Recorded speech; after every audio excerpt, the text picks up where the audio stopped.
So I think for patient retention there are kind of three elements that you need to be thinking about. There's obviously first of all the products that you're selling, very important, and then the service that you provide to sell those products, which obviously in optometry is the clinical excellence and keeping at the forefront of clinical innovation in those areas. Really, really important. That's why the practice exists. And then really building trust with the patient, the processes that sit behind it. So if you say my contact lens is going to be ready at such and such a time and we've altered your prescription to whatever, that the right prescription contact lenses are waiting at the time that I expect them, so I'm not let down by a process failure where somebody has muddled my prescription up with somebody else's. That's really important.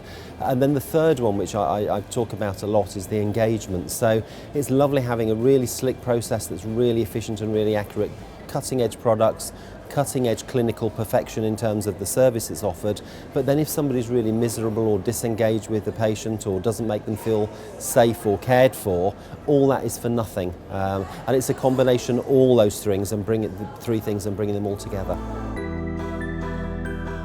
So customer engagement within a practice, I think what customer engagement can bring to a practice is something that I guess patients would hope for, but not always get. So the kind of refreshing perspective that you might get in a practice is that you walk in and somebody's smiling and saying, "Good afternoon, how are you, what can we do for you?"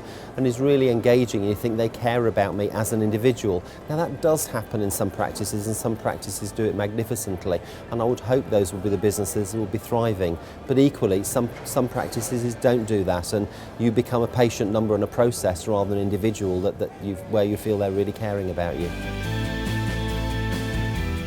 Actually, the kind of basic principles that I've talked about, which is thinking about the three core elements of patient experience, of product and service, process and engagement.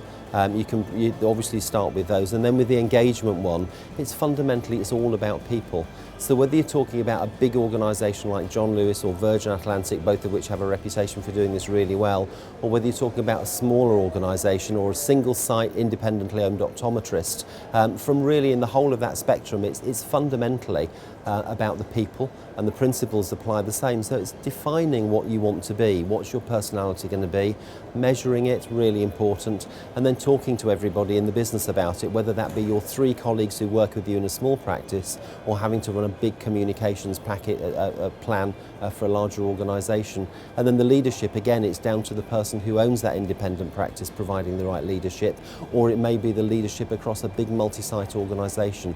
The execution is different, but the principles are exactly the same.